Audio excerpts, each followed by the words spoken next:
বহুদিন আগের কথা, কত বছর আমরা জানি না।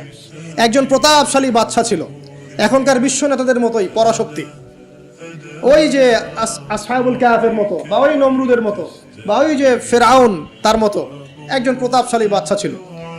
তার অধীনে একজন বড় জাদুকর ছিল। কি ছিল? আচ্ছা, মজা আছে, ভালো করে বোঝান। একটা বড় জাদুকর ছিল। এখনো কিন্তু বহু কান্ট্রি এই জাদুবিদ্যার চর্চা করে, আপনারা জানেন। ভিতরে ভিতরে জাদুবিদ্যার চর্চা এখনো চলছে।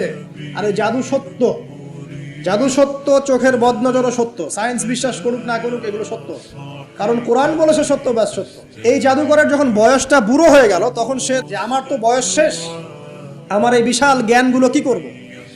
আমাকে একজন বালক এনে দিন, যেই বালককে আমি এসব জাদুবিদ্যা শিখিয়ে দিব। যেরকম ছোট বাচ্চাদের মধ্যে একদম। তো এরকম একটা ফুটফুটে সুন্দর বাচ্চাকে খুঁজে বের করা হলো, যে বাচ্চাটা বিচক্ষণ। একে নিয়ে আসা হলো জাদুকরের কাছে।